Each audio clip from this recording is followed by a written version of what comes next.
Meu nome é Paulo Salamuni, tenho 53 anos de idade, nasci no dia 24 de outubro de 1960. Sou natural de Curitiba, capital do estado do Paraná, portanto um curitibano nato aqui, de paixão e de nascença. E tem, a exemplo de tantos outros homens públicos ou pessoas que são muito envolvidas na comunidade, uma história toda de trabalho, de paixão por esta cidade, enfim.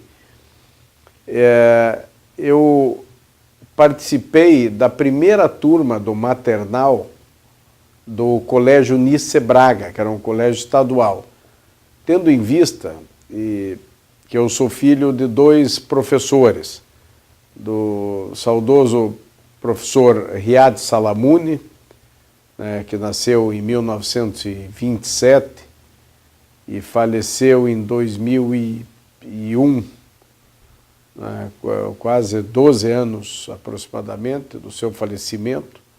É um homem que foi um humanista, de uma história assim muito interessante.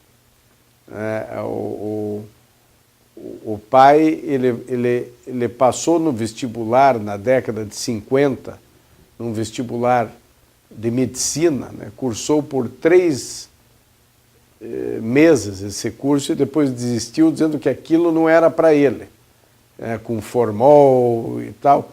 E a partir daí foi fazer filosofia e história natural e foi tricampeão de xadrez do Paraná, nessa década de 50 aproximadamente, e campeão universitário brasileiro de xadrez também. Representou o Paraná, inclusive, nos Jogos Universitários no Nordeste, e estudou sempre em escola pública.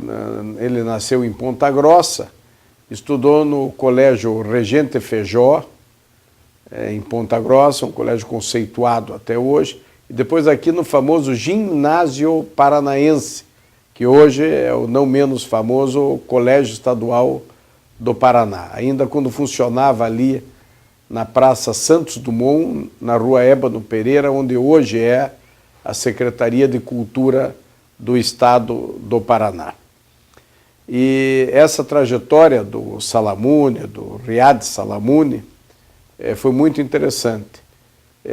Ele, por ser campeão de xadrez, ele ficou o único aluno da turma dele na Universidade Federal do Paraná. Alguns atrasaram, outros adiantaram, ele ficou o único aluno. Então o professor entrava para dar aula só para ele na Universidade Federal do Paraná. E muito, assim, preocupado, até de certa forma constrangedor, porque é como se fosse uma aula particular, e afinal era um curso de graduação da Universidade Federal do Paraná, História Natural e Filosofia. Ele escreveu uma carta para o então presidente da República da época, que eu não sei se poderia ser o Getúlio Vargas ou o Café Filho, alguém desta faixa, dizendo que ele era muito caro para a União, por ser um único aluno numa turma da Universidade Federal e que tinha que manter um período aberto só para um aluno, quando hoje o mínimo é 60, 120, enfim. E propunha ele trocar este período da vida dele, o período da universidade, por uma bolsa nos Estados Unidos. E aí mandou uma carta ao presidente, isto aí levou meses, quase ano, e achou, a época, que talvez o presidente nem tivesse recebido a carta, para ver que mundo nós pegamos antes hoje da comunicação instantânea. E meses depois, quase um ano depois, vem uma carta toda selada por parte do ministro da Educação, do Ministério da Educação, dizendo que o presidente da República havia lido a carta, entendeu lógica a proposta e concedia, naquele momento, uma bolsa de estudos para o Riad Salamuni, meu pai, nos Estados Unidos. Então ele sai de uma cidade, ele que nasceu em Ponta Grossa, que ainda hoje tem ares provincianos. Imagine isto na década de 40, 50, ele vai para uma universidade que só a universidade tinha 80 mil alunos lá. E volta de lá geólogo para implantar na Universidade Federal do Paraná o curso de geologia no estado do Paraná. E dali foi seu diretor na sequência, depois na década de 75, uma década bem no auge do período da ditadura, por ser o decano do setor de tecnologia, assumiu a direção do Centro Politécnico nesta época, e quis o destino depois que, no ano de 1985, em meio a 8 candidatos, pudesse vir a ser o primeiro reitor eleito da Universidade Federal do Paraná, da mais antiga Universidade Federal, exercendo a reitoria de 1986 a 1990. Período maravilhoso da história da República, da história de Curitiba, do Paraná, do Brasil, a primeira eleição direta para reitor. E filho também da professora estadual, né, da Secretaria de Estado da Educação, professora Odelia Salamuni, que criou 4 filhos com 2 padrões, dava aula pela manhã, à tarde e à noite no Colégio Estadual do Paraná. E depois foi por mais de 25 anos diretora da escola estadual, hoje municipal, Presidente Pedrosa, no Portão. Essa escola foi municipalizada por ser uma escola de primeiro grau e ficou bem recentemente em primeiro lugar na aferição do Ministério da Educação, do IDEB, do Ministério como a primeira escola. Curitiba ficou em primeiro lugar na época, nos idos aí de 2006, 2005, em primeiro lugar, e a Presidente Pedrosa foi a primeira escola de Curitiba. Portanto, foi a primeira do Brasil nesta avaliação. Então, filho de 2 professores que foram forjados à época, a CUSP e a GIS, dentro da sala de aula.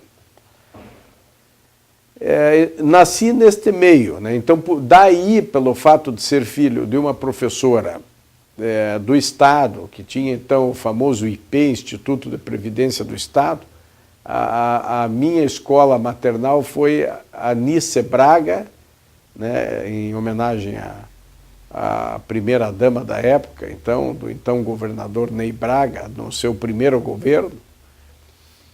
E foi uma escola muito interessante que está lá até hoje, em Santa Quitéria, uma espécie de um CEMEI hoje, de uma creche, entre aspas. Depois dali dei uma passada ainda na escola Tia Paula,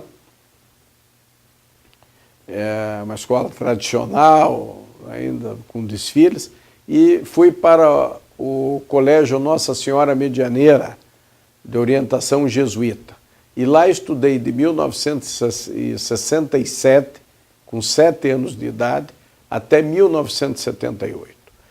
Então, esta tríplice forma de educação, quer dizer, uma educação com 2 professores, e o pai tendo a oportunidade de estudar fora, veio com a cabeça completamente arejada, até porque minha avó, que veio do Líbano, meus 4 avós vieram do Líbano, e meu pai e minha mãe nasceram, minha mãe em Curitiba, o pai em Ponta Grossa, mas a minha avó era professora de francês, inglês e árabe.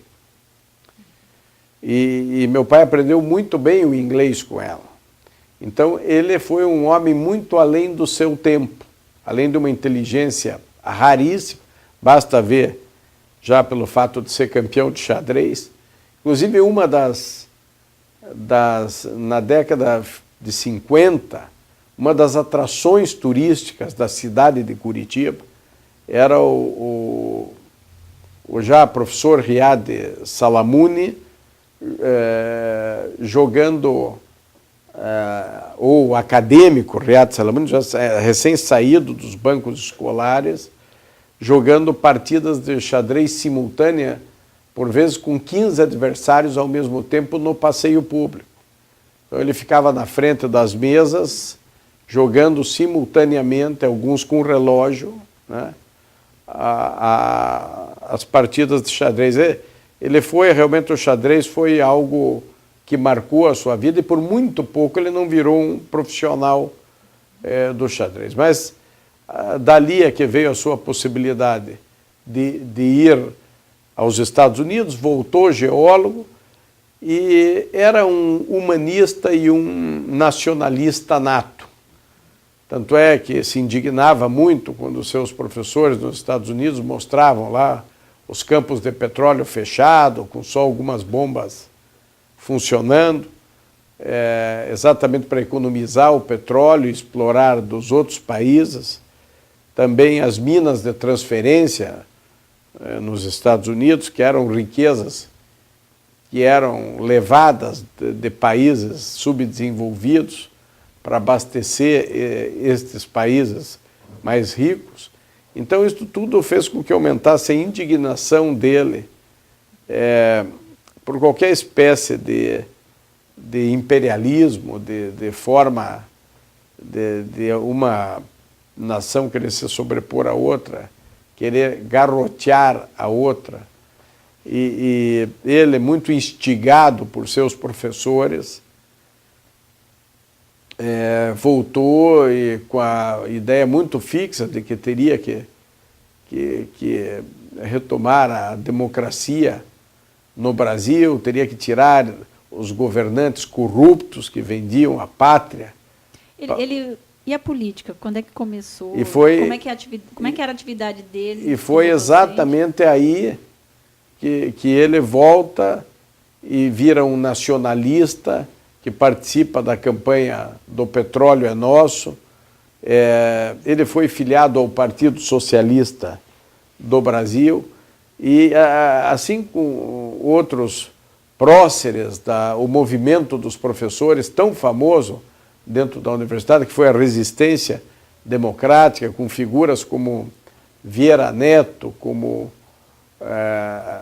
o Adail Sprenger Passos, como Lamartine Correia, como Amílcar Gigante, como Dante Romanó, Regis Prockmann, e Newton Freire Maia. Quer dizer, era uma pleiade de homens que perderam a forma desses homens, tal o preparo, tal a grandiosidade, a forma como se dedicavam academicamente. E ele falava muito que isto tudo era exatamente, eles deviam militar mais, mas era mais filosófico. Então também não entendiam porque eram tão perseguidos pela ditadura. Eu via estas pessoas, e aí uma mescla da entrada do pai com a minha, com 6, 7 anos, lá pelos idos de 67, pouco depois do golpe militar, eu via estas pessoas se reunirem na sala da minha casa. E por diversas vezes com pessoas procuradas, banidas, professores de outras universidades que vinham passar um tempo aqui, acadêmicos. Então tudo isso foi despertando uma luta muito grande.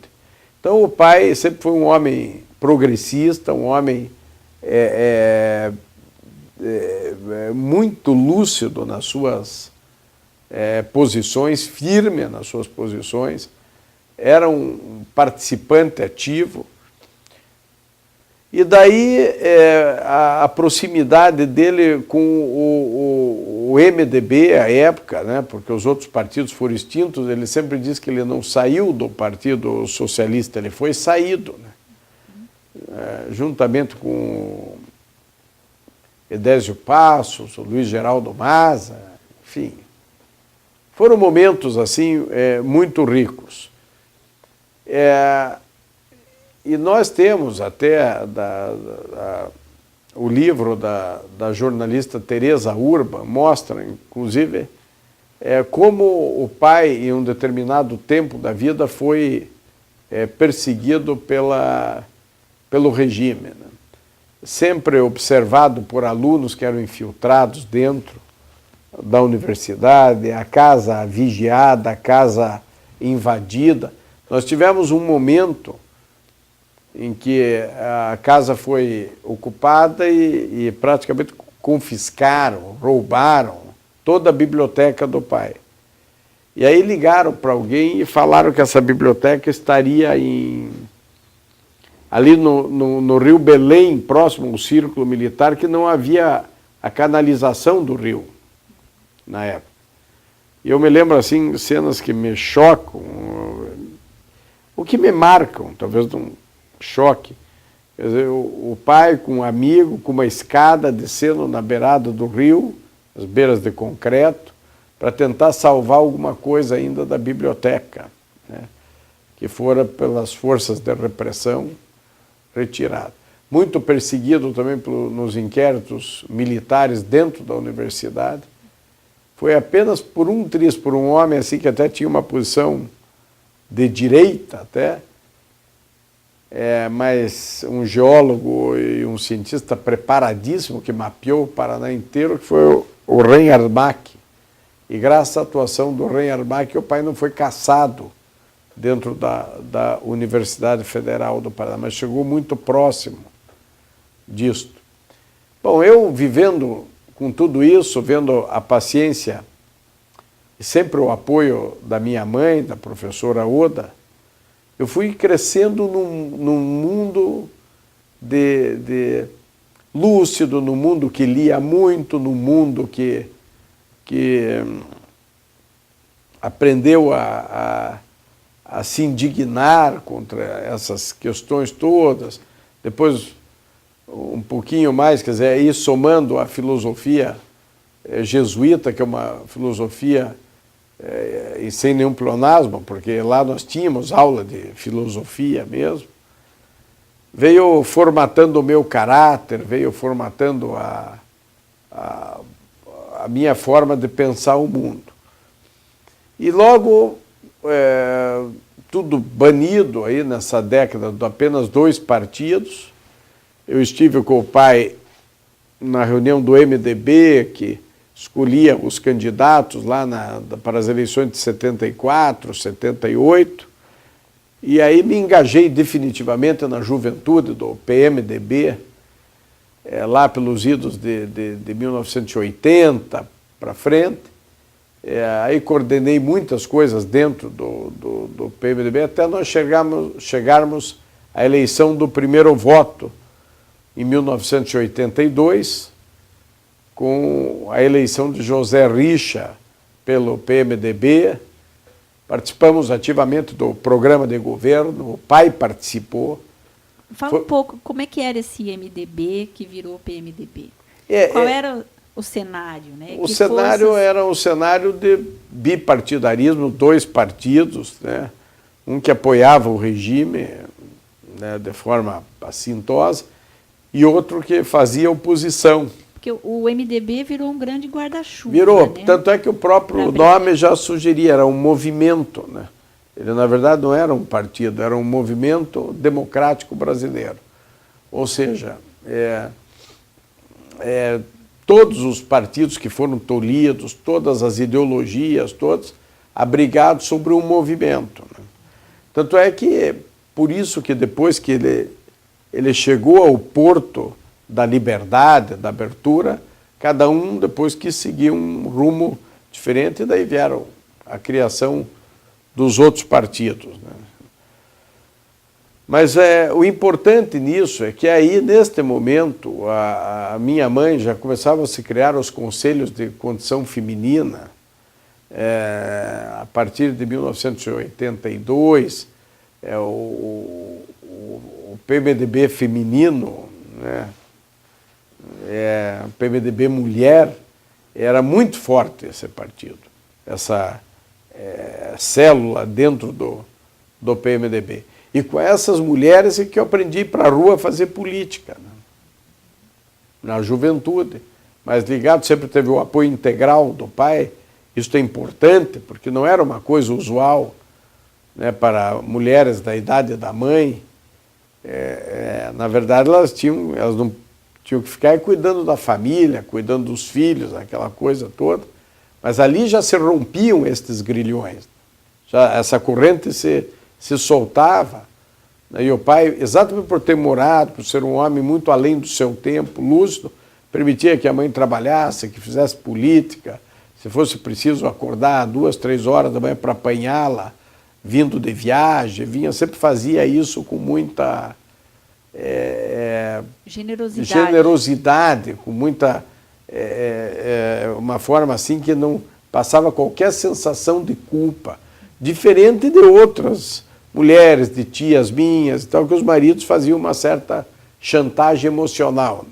Não, tudo bem, mas me faltou isso, aquilo, porque aí gerava um desconforto. E isso a mãe nunca se queixou. Viajou por este mundo afora, assim, viajou por todo o Brasil, e ali é que eu vim aprendendo a fazer a política, ao ponto de coordenar, por exemplo, o comitê do primeiro voto, todos aqueles que iam votar pela primeira vez na vida. Eu votei pela primeira vez na vida com 22 anos. Quer dizer, hoje, com 16, se o jovem quiser, pode votar a primeira vez. Antes da gente falar dessa vitória do governador José Richa, né, do primeiro governador eleito, vamos falar um pouco. Você chegou a participar da campanha da anistia em 78? Sim. Participei da anistia. Eu, como estudante, estive naquela famosa greve, na greve dos trabalhadores da construção civil. Novembro de 79. 79, que foi assim um divisor de águas aquela greve ali, né? Você participou na condição de universitário? Não, eu estava ainda prestes a entrar na universidade. Secundarista. Já secundarista no final do 2º grau. Você vinha de uma atividade junto ao Comitê Brasileiro pela Anistia, né? Isso. E aí emendou emendei com a greve. Com a greve, depois... Já na sequência, toda a movimentação na juventude do PMDB, porque ali já estava acabando o bipartidarismo, né? Iniciando, toda a questão das diretas já, da emenda Dante de Oliveira pelas diretas. Enfim, foi um momento muito rico nesse sentido da retomada, que você cruzava com essas pessoas todas, com o Alencar Furtado. E eu tive muito contato com o Dr. Ulisses Guimarães, por exemplo, por ser da juventude do partido, participava das convenções nacionais, enfim. Veio acontecendo isso tudo desta forma, né? Essa questão de você vivenciar, ser um agente deste processo de mudança, ser um ator disto tudo. E foi muito interessante. E aí é que eu vi que a minha vida estava vinculada e dirigida totalmente para a política. E até por conta disso é que fiz o curso de Direito. Fiz o curso de Direito hoje PUC, era a Universidade Católica, fui representante da minha turma em todos os anos, fui do centro acadêmico,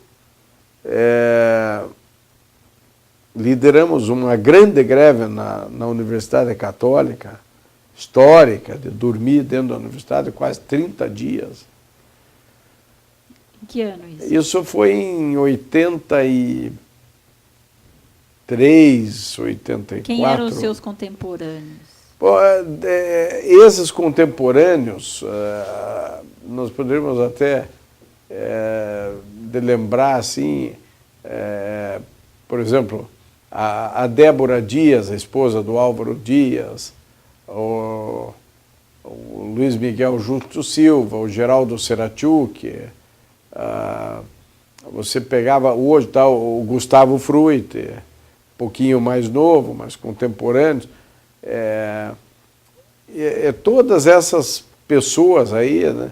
A Valéria Prockmann, daí todo o trabalho na UP, na UNE, no movimento estudantil.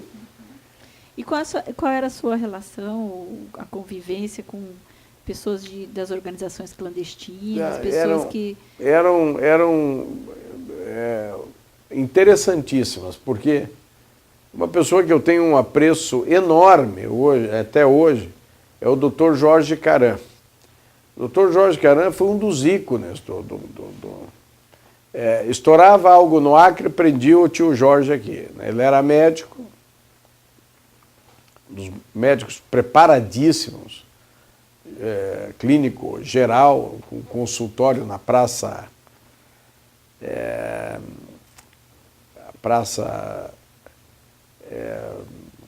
no centro, ali na Marechal... Carlos Gomes, Rui Barbosa, Zacarias. Praça Zacarias. A Praça Zacarias, ele tinha o consultório ali, e ele coordenava toda essa parte em relação às esposas dos membros do Partidão, parentes, era uma espécie de uma previdência dos clandestinos. Estourava algo fora, prendiam o tio Jorge aqui. Estourava algo em São Paulo, prendiam ele. Ele já saía com a malinha, com o pijama e a escova de dente. E ele era um médico tão conceituado que, ao prendê-lo, ele dava consultoria dentro do presídio, via de regra, o Regimento Coronel Dulcídio, ou aqui na Marechal Floriano, e passava a clinicar para os soldados também. Tem gente que já achava que prendiam ele só para dar uma consultada. Virou habituê lá. Então, esses meus tios e tal, foi todo um período de clandestinidade.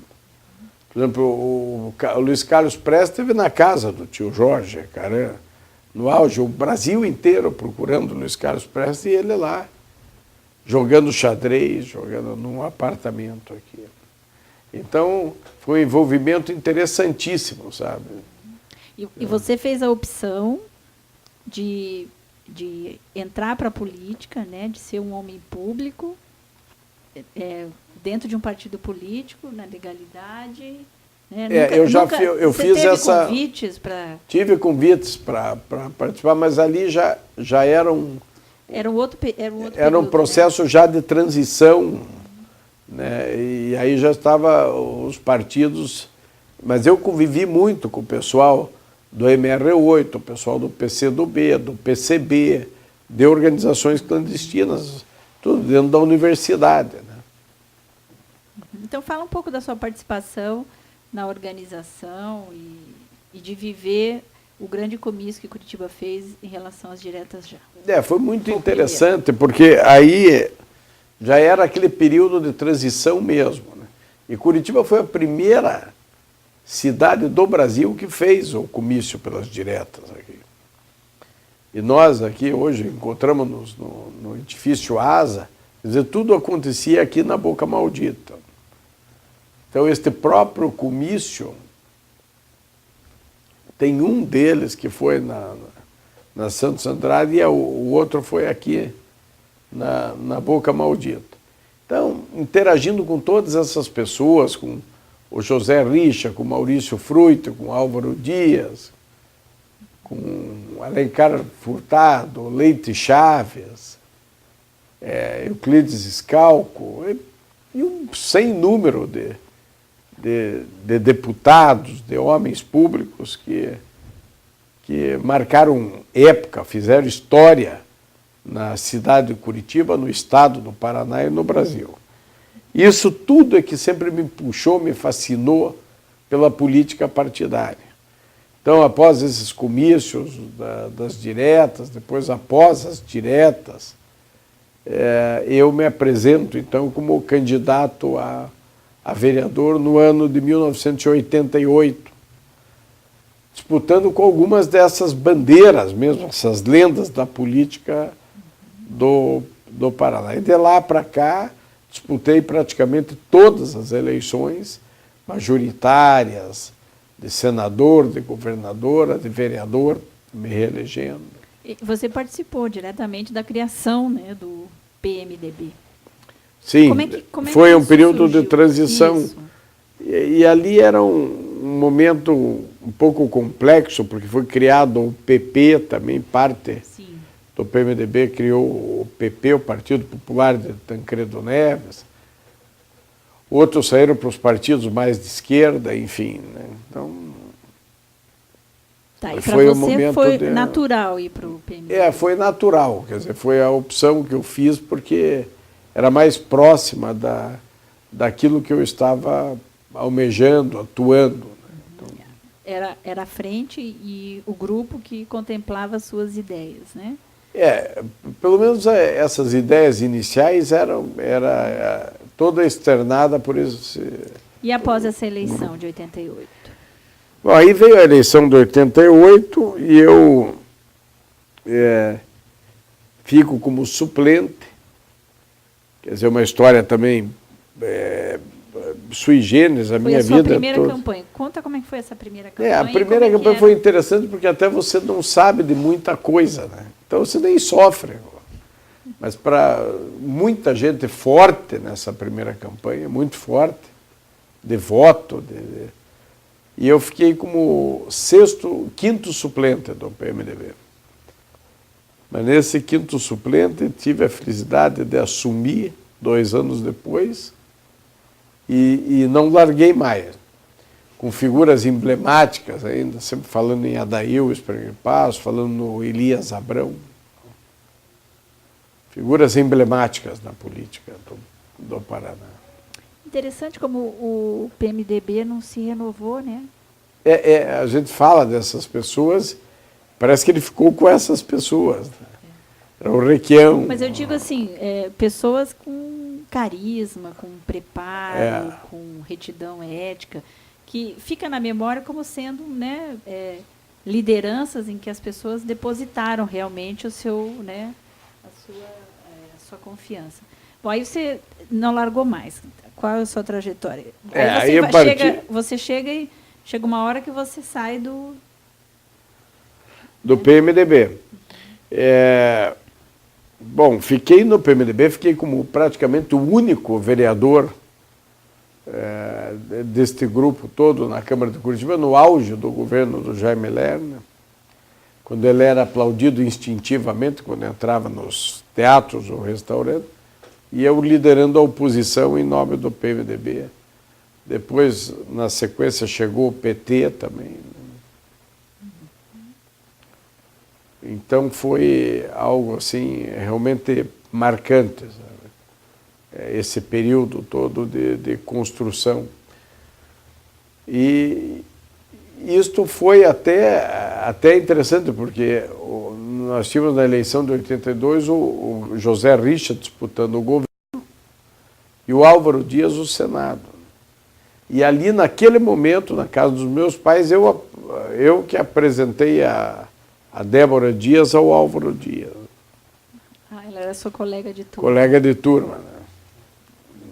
Que interessante. Então, tem muita coisa assim que as pessoas não sabem e que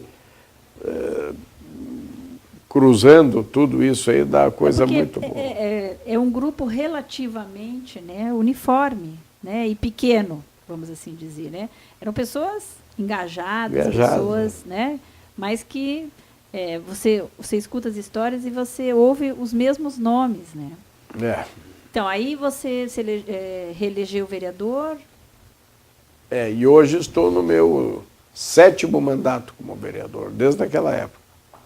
E Alguns mais tempo, outros menos, 4 mandatos de 4 anos e 3 mandatos de 2 anos.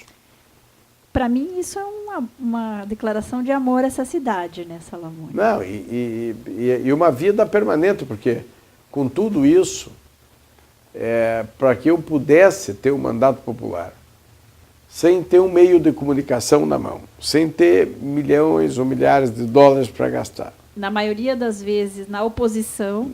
Sim, sempre na oposição praticamente, porque nos 7 mandatos meus, o primeiro ano que eu sou situação é este aqui. Situação e presidente. E aí né? já caí como presidente, mas eu nunca tinha sido nem membro da mesa. Como é que está sendo essa experiência? Uma experiência fabulosa, né? Rica, mas que te estressa, que cria uma série de problemas. Com essa experiência que você tem, né, do início do rearranjo das liberdades, dos rearranjos partidários, das liberdades, né, da conquista das liberdades, e que a gente viu aí em junho desse ano, né, as pessoas para a rua e tal. Como é que você avalia hoje os partidos políticos? Você participou da construção, né, de um partido, hoje você está no Partido Verde. Quanto tempo está afiliado ao PV? Desde 2005. Né? Você faz parte da executiva, né? Sou vice-presidente estadual do Partido Verde, do PV do Paraná.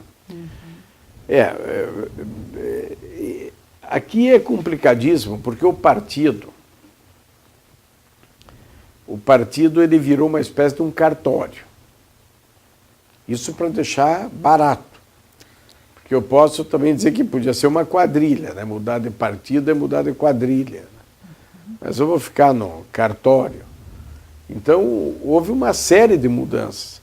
Nós saímos à época do PMDB porque o então prefeito e depois o governador Roberto Requião não permitia que houvesse outra tipo de chapa que não a dele. Que é a prática que ele tem sempre perpetuado, né? Hoje ele vive essa história novamente, né? E enquanto isso, né, o Paraná continua sendo um estado ainda conservador e Curitiba exatamente continua no ostracismo político nacional, né? Como quebrar isso, Salamone? Pois é, eu acho que com posturas, né? Posturas avançadas como essa que nós tivemos de promulgar a lei da política étnico-racial, o dia da consciência negra, o feriado. Isso foi um horror para o capital e para as suas instituições que os representam. E nós conseguimos quebrar isso, assim, que só não foi feriado porque houve uma medida judicial no Supremo que não foi possível reverter a tempo. Você acha que para o ano que vem... Pode ser que tenhamos. E você que já teve dos dois lados do balcão, né? Já foi oposição, já foi... Né? Você acha que a nossa democracia, né, prescinde ainda de novos líderes, novos heróis? Não, é fundamental que tenha uma coisa arejada, né? Que avance, que não haja problema de retrocesso. Eu costumo dizer o seguinte, que quem gosta de política, quem não gosta de política vai ser governado por quem gosta. E quem gosta necessariamente não é quem a gente quer, muito menos precisa. Então nós temos que nos engajar num partido político. Nós temos que nos engajar em projetos maiores dos governos que nós participamos, sob pena de estarmos completamente alienados. E fundamental é o resgate da história, né, política do país, né, para que se crie uma nova cultura política, inclusive, né, para as pessoas. Como é que você avalia aquelas manifestações de junho? Porque a Câmara, a Prefeitura, as instituições, né, foram alvo. Foram alvo. Bom, eu tenho uma tese, o seguinte, que Eu vou dar um exemplo da minha sobrinha. Minha sobrinha estuda no Colégio Santa Maria, um colégio pago, e minha irmã a leva de manhã e de tarde às aulas. Quer dizer, por que ela estaria brigando na rua por 20 centavos se ela sequer usa o... Mas era um sentimento que deveria ir, uma solidariedade. Então, talvez como a Gabriela, que foi nos eventos, milhões ou milhares de brasileiros saíram às ruas não sabendo o porquê que foram. Mas 100% dos políticos da classe que tem mandato popular sabem por que eles estavam na rua. Porque era para dizer um rotundo ou não, que como está, não está legal, etc, etc. Pelo jeito não funcionou, tem que ir para a rua de novo, né? Não, mas dá uma chamada, né? Você acha que isso vai mudar o resultado da eleição e dos eleitos? Não sei se vai chegar a afetar, porque os partidos foram um pouco afugentados, né? Então eu costumo dizer isso mesmo, que talvez algumas pessoas não saibam o que foram fazer nas ruas, mas milhões, milhares sabem exatamente porque o povo estava na rua. Porque ele tem uma intuição de dizer que algo não está bem, não estava bem, que tinha que mudar. E isso também entra a questão essa questão principalmente da reforma política, né? Que acho que foi a grande, se é que dá para tirar uma bandeira, né? Tem tantas questões que esse país precisa enfrentar, e a reforma política ficou sendo ela ainda imperiosa, mas isso, ela ficou devendo, mas deu uma chacoalhada no povo. Você acha? Nos Você é otimista. Nos políticos. Dá, porque... Você é otimista? Tem um ditado da vovó que diz assim, que com fogo no rabo até o bicho preguiça sai correndo. Né? Então acender o isqueiro, ele é todo mole. Se você acender o isqueiro ali, ele zarpa. Né? Certo. Então os políticos ficaram preocupados. Não sei se vai ser o suficiente para mudar a prática, mas tem muita coisa que já mudou dos movimentos para cá. Você sentiu isso na presidência? Sinto na Câmara, sinto na postura de cada vereadora, cada vereador. Você pega uma Câmara que está completamente desconstruída, né? Com o caso de Erosso e do último ad eterno presidente que tinha lá, né? Como é que está sendo reconstruir aí nos escombros? É uma missão, é algo muito interessante. Quer dizer, isso é toda a continuidade desse processo todo. Primeiro, a luta para restabelecer o Estado de Direito. A luta para libertar os amigos, companheiros correligionários presos e banidos. Depois, a luta pelos avanços, anistia, direta já e tal. É um processo que não acaba e nem deve acabar nunca. Né? Então, nós imaginemos que eu estou no 7º mandato como vereador de Curitiba e nunca fiz parte da mesa diretora. Nunca tinha sido da situação. E como é estar? Então eu entro, depois de uma eleição, num acordo mínimo com um passivo político pequeníssimo de partido e acabo indo pela primeira vez para a mesa da Câmara e da mesa sendo seu presidente. Também já nem esperava mais, estou no 7º mandato. E aí nós chegamos lá, confirmamos aquela extinção de 246 cargos em comissão, que abrigava vereador, parente de vereador, apaniguado de vereador. Nós acabamos com os contratos de publicidade, que de 2006 a 2010 drenaram o recurso do povo de Curitiba em quase 34 milhões de reais. Implantamos, mesmo antes do Congresso, mesmo antes, até correndo o risco de alguém nos declarar inconstitucional o ilegal, fomos e já implantamos o voto aberto dentro da Câmara municipal, a postura da Câmara hoje é outra, a presença dos vereadores é 93,7%, é produção legislativa, quer dizer, tudo na conquista, tudo no verbo, tudo no diálogo, na articulação. No respeito, né? Então, tanto é que a Câmara Municipal, ela não foi em momento algum hostilizada. Nós tivemos um grupo que dormiu, que permaneceu depois de uma reunião dentro da Câmara, mas ela pessoalmente não foi hostilizada, nem pelos seus vereadores, nem como instituição, pelos movimentos. Certo. Bom, acho que se tiver alguma coisa mais a acrescentar ou deixar uma mensagem final, né, da questão do projeto. Olha, a verdade é o seguinte, o projeto, por que ele é importante? Nós temos que caminhar olhando no para-brisa, olhar para frente. Mas como todo bom motorista, para dirigir bem, é preciso dar umas olhadas no espelho retrovisor, para que você possa dirigir bem. Olhando no espelho retrovisor, foi o sacrifício de muitos brasileiros, foram perseguições, foram banições, foram pessoas que tiveram a vida separada, banida, destruída. Nós não podemos nem de perto imaginar que esse cenário um dia possa de perto acontecer. Por isso que quando se registra isso para a história, é de uma importância imensurável, capital, porque exatamente para que nós não incorramos nos mesmos erros para a frente. Que sirva de alerta, é só quem não tem liberdade que sabe o valor da liberdade.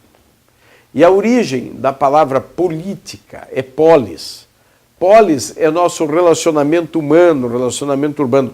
Quando nós nos tornamos desinteressados do processo político, é que surgem os oportunistas e fisiológicos que, quando querem, não sabem legislar.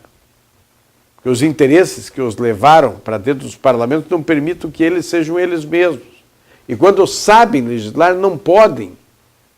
Por causa do sistema. Por causa do sistema que os levaram. Ou seja, muitas vezes os que entram não sabem e nem procuram saber.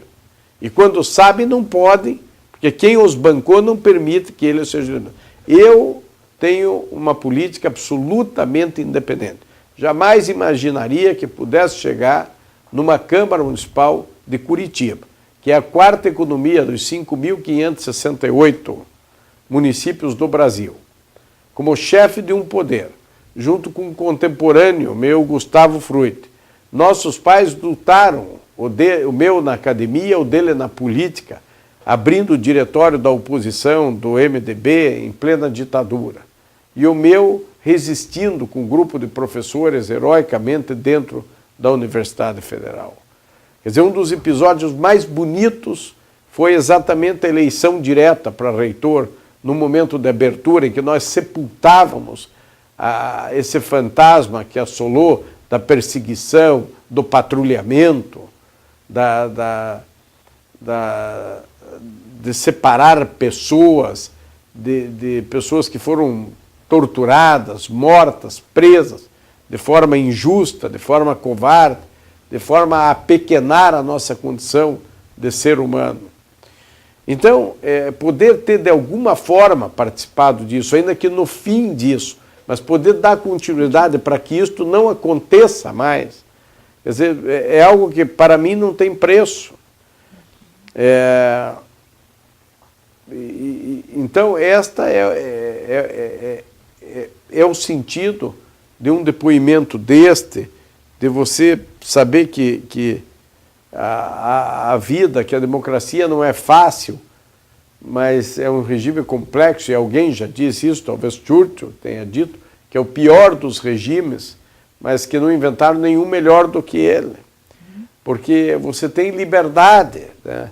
Talvez o dia que inventarem um regime melhor do que o da democracia, uma forma melhor, talvez nós estejamos abraçados com ela, porque nós temos sensibilidade, nós queremos partir para a desigualdade, para a dignidade do ser humano, para que todos possam se expressar livremente. E eu pratico isso todos os dias, hoje na presidência de uma Câmara como Curitiba, né? Que não está atrelada, que pode ir, eu posso promulgar uma lei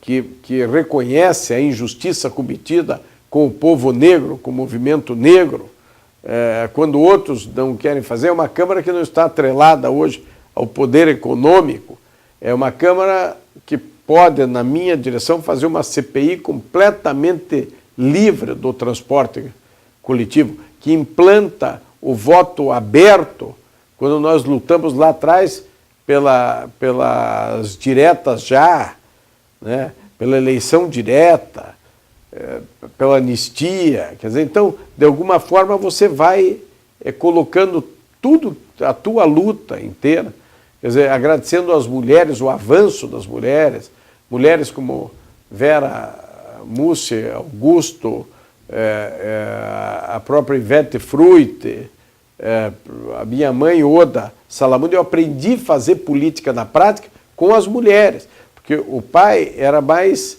teórico, mais filosófico, mais contemplativo um pouco. A praxis era com a mulher. Com a mulher, embora ele, há tempos atrás, era militante. Quando estourou a Guerra do Pente aqui, na década acho que de 40, 50, aqui, foi famoso o episódio, famoso por causa de uma nota fiscal na loja de um patrício.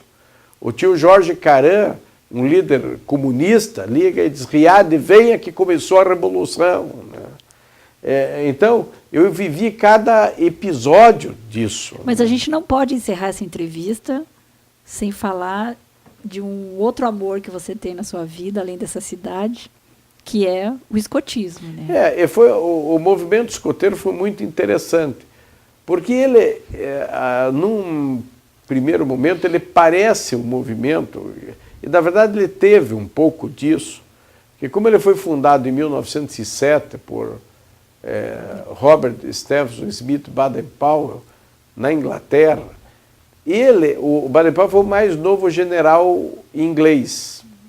Era uma espécie de um herói, assim. E naquela época você não tinha o jogador de futebol, o piloto de Fórmula 1, o tenista, o vôlei. Os heróis eram os soldados. Não tinha... os guardiões dos valores. Dos valores e tal. Então o herói era o general, era o soldado e tal. E certa feita, a época daquele, onde o reino onde o sol nunca se punha na Inglaterra, então ele ia para suas missões para manter o imperialismo inglês. E cada vez que ele voltava, ele via que a sociedade estava ali entregue, desanimada, sem incentivo, sem energia, entregue ao ópio, à bebida, ou às drogas, como queiram, da época, né? E qualquer coincidência não é mera semelhança. Então ele foi ao rei da Inglaterra, a coroa, e disse: olha, eu vou lá, me esforço, e dominamos tudo, e chego aqui, a juventude largada, sem emprego, completamente. Aí eu disse: bom, general, e qual é a sua ideia? E naquele momento os jovens compravam muito os livros que Baden-Powell escrevia sobre o scouting, ser explorador, ser um guerreiro.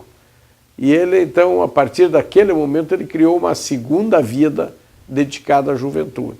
Então, aquilo que começou dentro do próprio exército inglês e que veio por intermédio de oficiais da Marinha Brasileira em 1910 para o Brasil, eu costumo dizer um dos melhores, ou o melhor contrabando que eles podiam ter trazido, uniformes, livros de escoteiros, foi algo que pegou. Hoje no mundo são 30 milhões de escoteiros e estima-se que de 1907 até hoje quase 1 bilhão de pessoas tenham passado pelo movimento escoteiro, mais de 600, 700 milhões. E no Brasil somos 85 mil escoteiros, no Paraná quase 8 mil escoteiros. Então é uma forma que eu dei de trabalho voluntário para acrescentar algo a mais nessa juventude, o espírito de liderança, o espírito explorador, junto com a natureza, com personalidade. Então eu me dediquei a isso, porque eu acho que as pessoas devem na vida trabalhar, estudar, ter família e tal, e fazer algo a mais que você não seja obrigado a fazer, que você faça por prazer, voluntariamente. Então eu fiz várias coisas voluntariamente, que como eu não tinha acesso a meio de comunicação, ou seja, não era comunicador, não era radialista, não era homem de televisão. Como eu sou de uma família de professores, quer dizer, não tinha grandes posses, de uma classe média, quer dizer, como é que eu poderia fazer para me candidatar e me eleger? Então eu comecei a trabalhar de forma intensa na sociedade, né? Dentro do escotismo eu fui tudo que pode se imaginar, porque eu tenho 53 anos, desde os 14 eu estou, né? São 40 anos ininterruptos dentro do movimento, que eu cheguei, fui chefe de grupo, né, do grupo escoteiro, depois fui presidente da região escoteira, fui presidente nacional da União dos Escoteiros do Brasil. Mas também dentro do Rotary Club, dentro fui presidente do Clube Sírio-Libanês, quer dizer, um apoio muito grande da coletividade árabe. Fui presidente da ASOMA, Associação dos Meninos de Rua de Curitiba. Quer dizer, são inúmeras atividades dentro da área ambiental, as militâncias. A gente não pode falar em ditadura sem render uma homenagem a uma mulher, que foi uma mulher espetacular, chamada Teresa Urban. A Teresa, ela não era uma mulher normal, como você... ela era uma militante, era uma jornalista, era uma escritora, era de uma lucidez fabulosa, era muito dura, mas muito terna ao mesmo tempo. De uma doçura e de uma dureza, de uma sinceridade.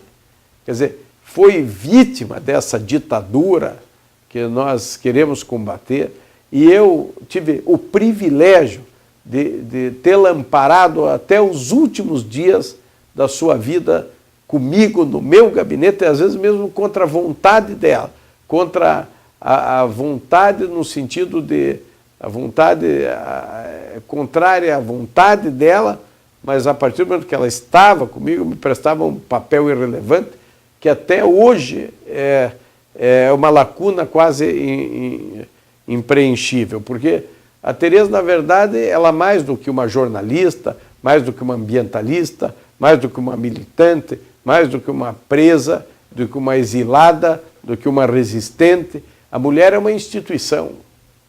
Era uma instituição.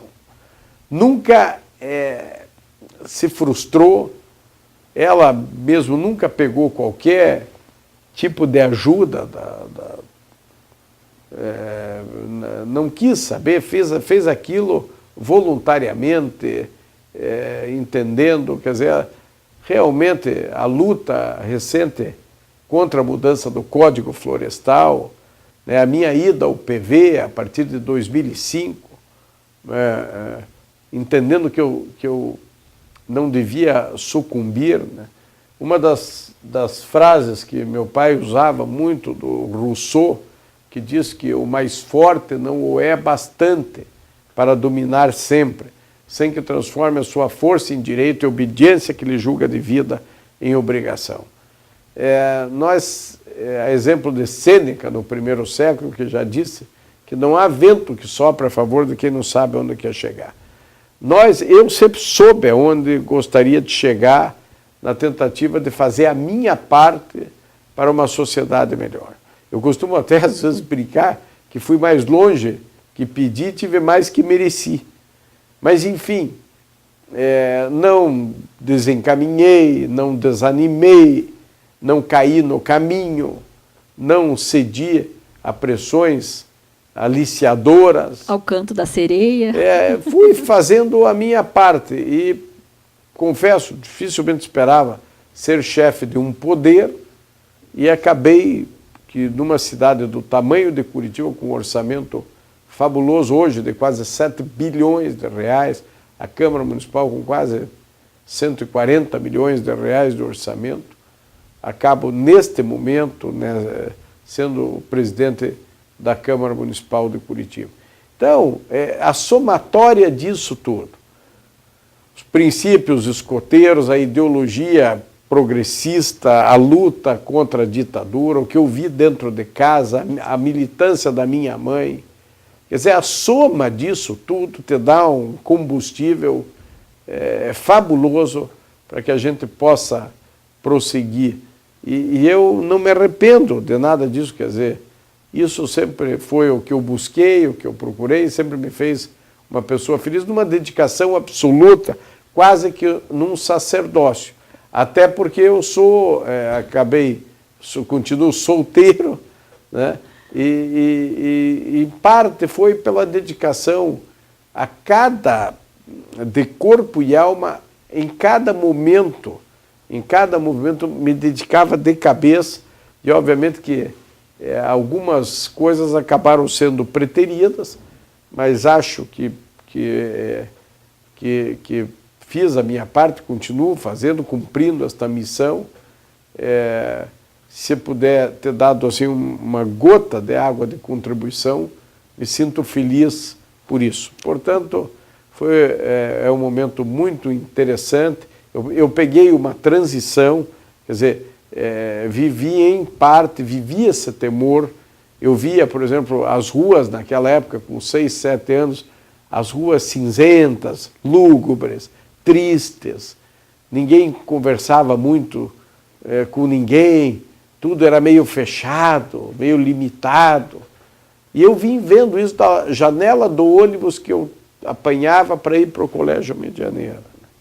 Mas essa soma, depois de tudo isso, essa riqueza que eu tive, acabou me ajudando sobremaneira para manter o princípio inegociável. Você pensa em sair da Câmara, ser candidato a deputado federal? Você não vai querer ser o Henrique Alves das Araucárias, né? 14 mandatos. Eu tenho dia e hora para acabar, né? Não tenho, nem penso. É que você está satisfeito com você mesmo? Não, eu assim, porque cheguei no topo de uma missão, né? Foi muito devagar. Nós temos o festejado poeta Ferreira Goulart, que diz que caminhos não há, mas os pés na grama os inventarão. Eu faço isso apaixonadamente. Quer dizer, tanto é que eu sou o primeiro que chega, o último que sai. Eu chego na Câmara invariavelmente 8h15 da manhã, às 9 horas eu estou no plenário, presido a sessão, coisa que os ex-presidentes não faziam e que boa parte dos presidentes dos parlamentos não fazem também. Vou até o final da sessão presidindo, quer dizer, eu me inspiro no doutor Ulisses Guimarães, que fazia isso com uma paixão, que presidiu não sei quantas 1000 horas a Constituinte, porque um parlamento aberto é sinônimo de liberdade, e liberdade não tem preço. Liberdade não tem preço, a democracia não tem preço. Então, quer dizer, você poder representar o seu povo, ter um mandato popular, e depois chefiar um poder na sua cidade, na cidade que você nasceu, que as pessoas que lhe são caras estão ali, que toda essa história foi vivida neste chão. Ninguém mora no Paraná e no Brasil. Nós vivemos, nós moramos, temos família, sentimento. Foi aí as nossas dificuldades. Em uma dos 5.568 municípios do Brasil, ou em uma das 399 cidades que compõem o estado do Paraná. Então, ser vereador da sua cidade, uma cidade como Curitiba, é algo maravilhoso. E eu só levei tanto tempo exatamente porque nunca feri meus princípios, nunca negociei o meu ideal, eu nunca recebi... É um verdadeiro milagre as minhas eleições, eu recebo muito pouco ajuda de fora, de empresário, por isso eu tenho esta liberdade absoluta, eu não precisei vender a minha alma a ninguém por isso. Então é óbvio que hoje, se eu tiver uma possibilidade, com essa visibilidade que este poder dá, natural, de você fazer, eu teria a ideia de poder tentar algo que que me fascinaria era ser deputado federal, né? Eu gostaria, ele combina mais comigo. Já um pouco menos para deputado estadual, talvez já ali já não...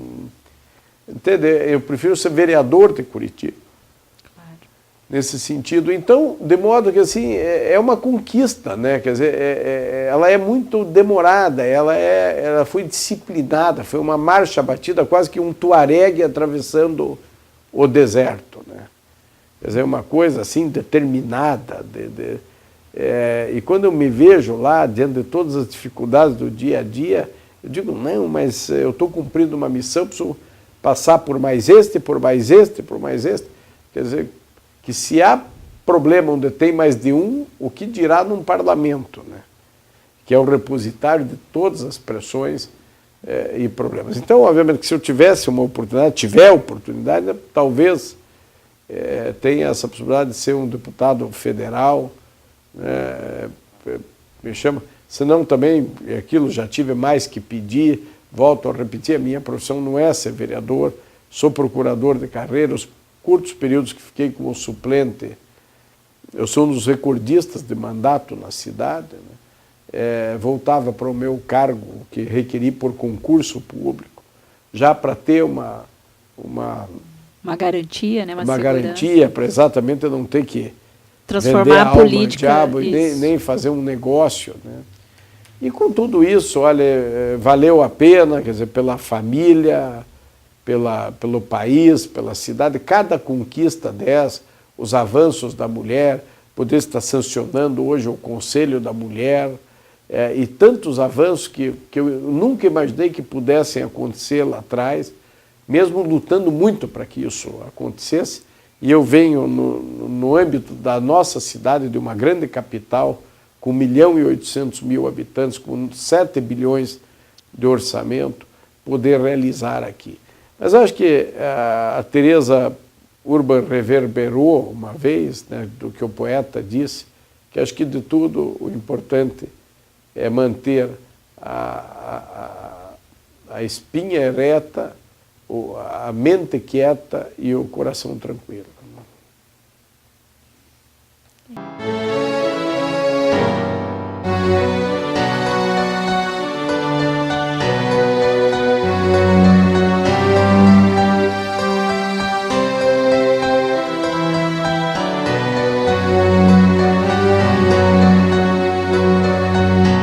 Ouça bem esta canção, ela fala pra você.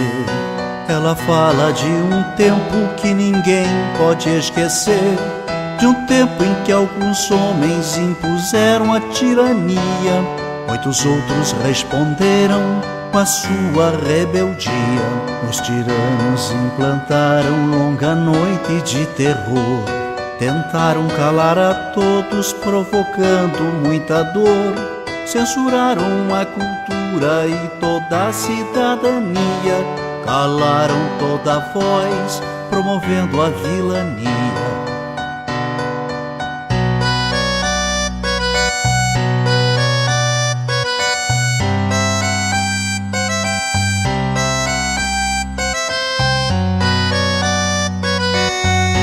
Pelas fábricas, escolas, nas ruas e construções, reagiu o nosso povo à violência dos grilhões. Resistiram estudantes, camponeses e operários, foram homens e mulheres a enfrentar os sanguinários. 3 reis, Zé e Désio, Seixas, Isis, Marighella, entregaram suas vidas pra vida ficar mais bela.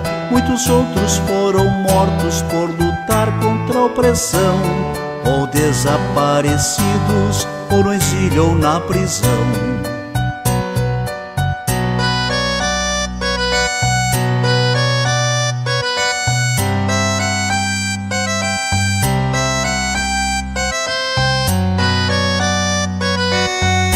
Com a luta desses homens derrotou-se o opressor. Muito sangue derramado, muita lágrima e suor. Quem tem medo de retorno não se sinta equivocado. O terror que foi um dia poderá voltar dobrado. só mesmo a vigilância de quem ama a liberdade poderá impedir que volte o império da maldade. Mas a luta continua por justiça e pelo pão, pela reforma agrária, por saúde e educação.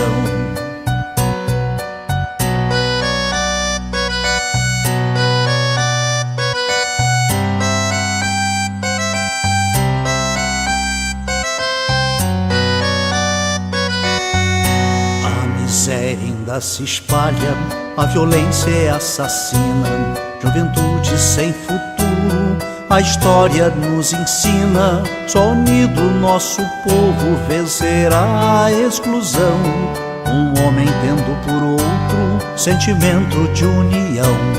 O recado já está dado pro vizinho e seu irmão. Quando a luta cai, o outro estende a mão.